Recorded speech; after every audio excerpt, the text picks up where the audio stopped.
Class 8 history chapter 2 company rule expends. Company के जो नियम थे वो काफ़ी बढ़ते चले गए। तो ये ईस्ट इंडिया कंपनी की बात हो रही है।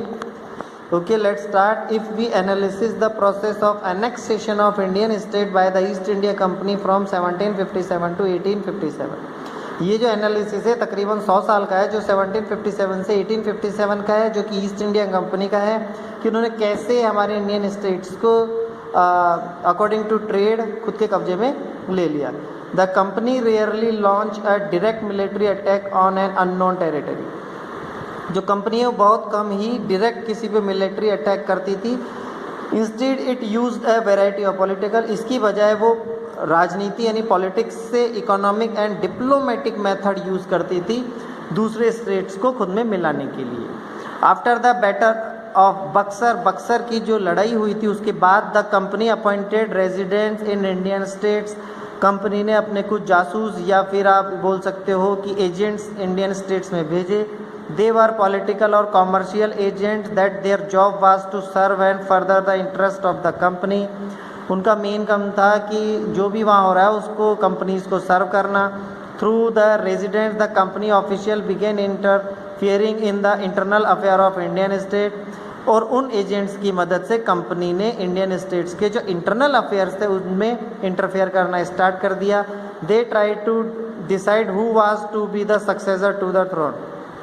उन्होंने कोशिश की कि इस थ्रोन का जो सक्सेसर यानी राजा है वो कौन है। And who was the appointed the administrative post, और किसे जो है वो एडमिनिस्ट्रेटिव पोस्ट पे होना चाहिए। Sometime the company force the state into A subsidiary alliance, कभी कभी जो कंपनी की फोर्स है सब्सिडी अलायंस के तौर पे ली जाती है। According to the term of the alliance, Indian ruler were not allowed to have their independent arm force.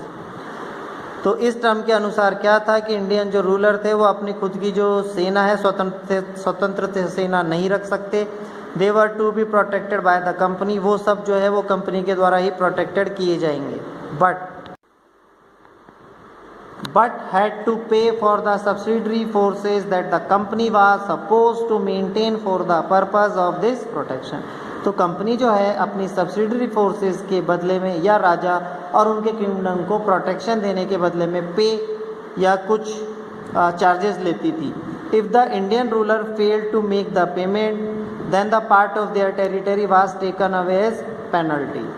तो अगर कोई राजा वो पेमेंट देने में अनसक्सेस रहता था, फेल हो जाता था, तो उसकी टेरिटरी को पेनल्टी के तौर पे खुद के कब्जे में ले लिया जाता था।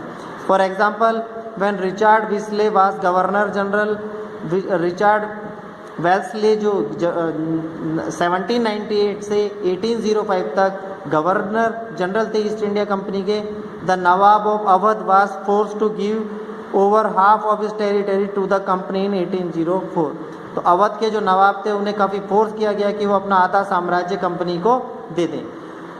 एज ही फेल टू पे फॉर द सब्सिडरी फोर्सेस, तो वो जो पेमेंट थी वो देने में असफल रहा। Hyderabad was also force to cede territories on similar ground, और हैदराबाद को भी ऐसे ही टेरिटरी के तौर पे हथिया लिया गया।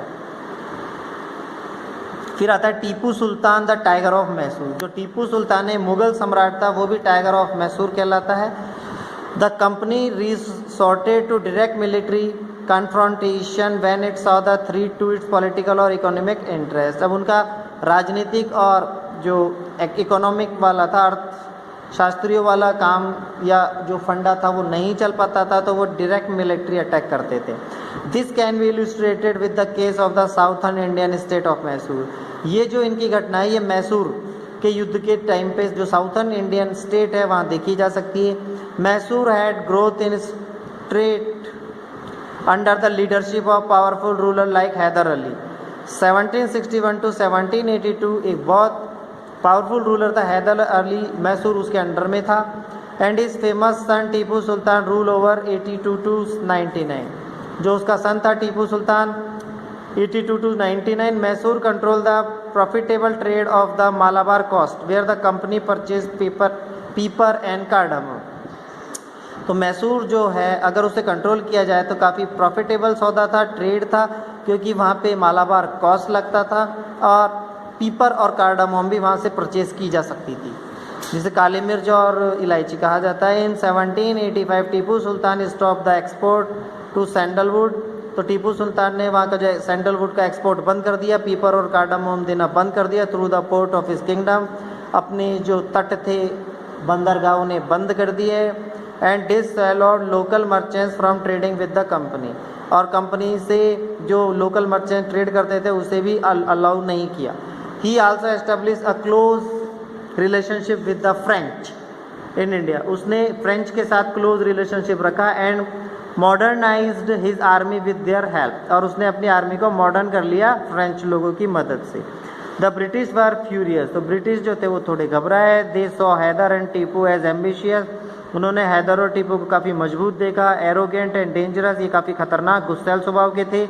Rulers who had to be control and crush, ruler जो भी इनसे भिड़ा है और उसे क्रश कर दिया गया है। 4 wars were fought with Mysore, 4 बार इनसे लड़ाई लड़ी गई। 67 to 69, 80 to 84, 90 to 92 and 99। Only in the last the battle of Seringapatam did the company ultimately win a victory. तकरीबन 4 बार लड़ने के बाद चौथी बार 99 में कंपनी ने उनसे विक्ट्री छीन ली। Tipu Sultan was killed defending his capital Seringapatam, और टीपू सुल्तान जो अपनी जो राजधानी थी इसको बचाते हुए मारा गया। Mysore was placed under the former ruling dynasty of Wodeyars, Wodeyars की डायनेस्टी में ये होने लग गया।